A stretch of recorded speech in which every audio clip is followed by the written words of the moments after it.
The United States Navy is at risk. Right now, this very minute. Wave after wave of unwanted intrusions capable of striking anywhere on the planet, including right here at home. The probes are invisible, but they could potentially cripple our forces with as much devastation as any bomb or missile. This is all occurring in cyberspace, the worldwide domain where communications, intelligence gathering, kinetic operations, logistics, and command and control can be threatened at network speed. But the U.S. Navy stands ready to repel this threat and to maintain superiority in this new operational domain.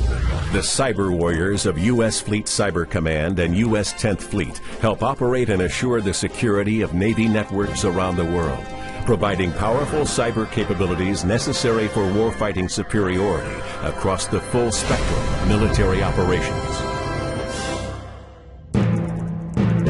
Any entity with access to the internet can operate in cyberspace, including criminals, terrorists, hacktivists, and nations large and small.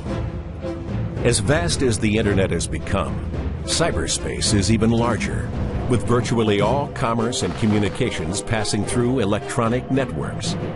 From GPS systems to wireless phones, credit card scanners to automatic climate control systems, and the U.S. power grid, all are vulnerable to cyber attack.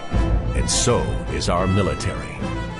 Each day, the Department of Defense alone receives 6 million probes.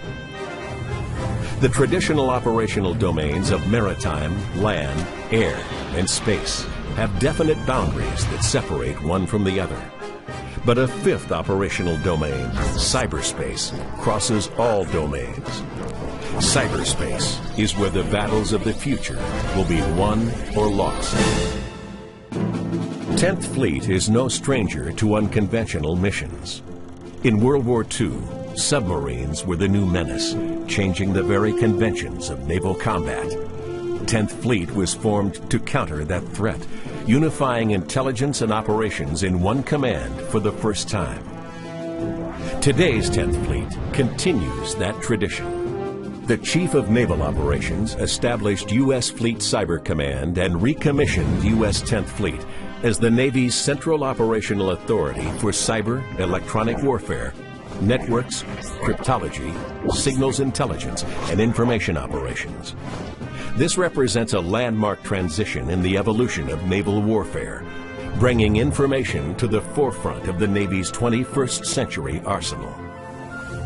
Almost every operation on board a naval vessel functions in cyberspace. It is the primary medium for Navy command and control, communications, computer, combat systems, and intelligence capabilities. All these systems must function effectively, even in the face of degradation or outright attack. That's the job of U.S. Fleet Cyber Command and U.S. 10th Fleet. To assure command and control, the Navy must maintain dynamic situational awareness. This is constant and total awareness in real time of the state of our networks and communications capabilities. I'm seeing a drop in capacity centered in the typhoon off Japan. We need to reroute our traffic until we can make sure it's reliable. An extension of dynamic situational awareness is dynamic network defense, the ability to proactively counter intrusions or hostile acts against our networks before they disrupt our operations, and to seamlessly maintain continuity of command and control. Battle Watch, Captain. I'm detecting a large amount of traffic flowing into the 5th Fleet MOC. Sir, our network sensor grid is indicating a malicious signature there as well. I believe they're probing our premise router and are getting ready to launch a denial of service attack. Block an incoming source IP address and have intel pass it to U.S. Cybercom J2. Yes, sir.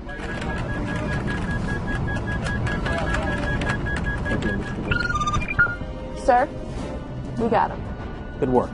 Dynamic network defense and situational awareness are necessary to enable 10th Fleet's third responsibility, full-spectrum cyberspace operations.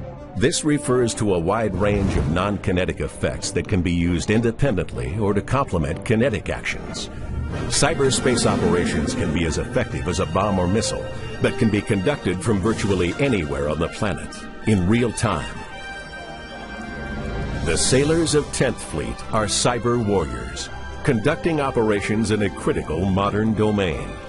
They're a force multiplier for both kinetic and non-kinetic naval operations, delivering timely, mission-critical information and capabilities to our commanders and operating forces worldwide.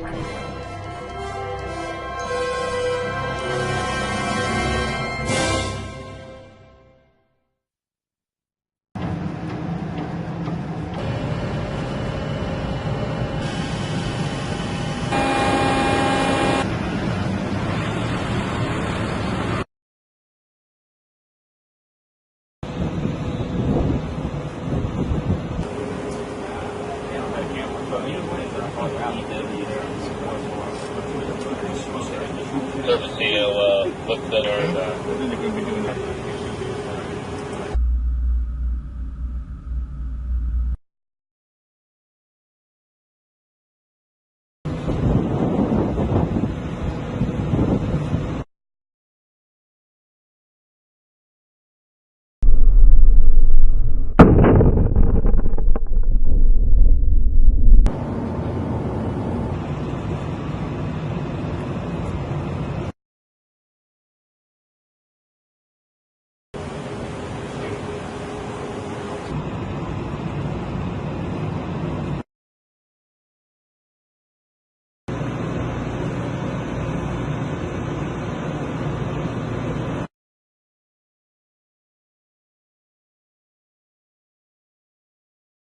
come back away from 5-1, or they're going to illuminate down there today.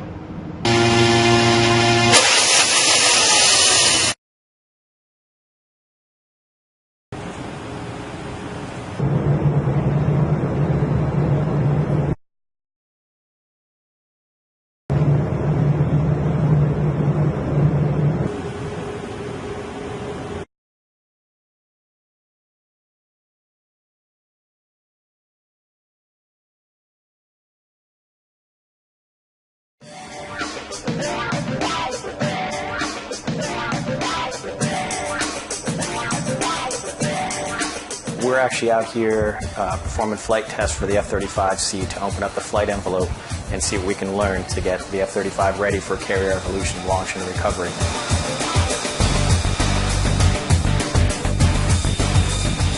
The difficulties of maintaining this aircraft on Nimitz is that, one, it's the first time we've ever brought this type of aircraft aboard. With the training that we go through, we have to go very slow to ensure that every step is done safely.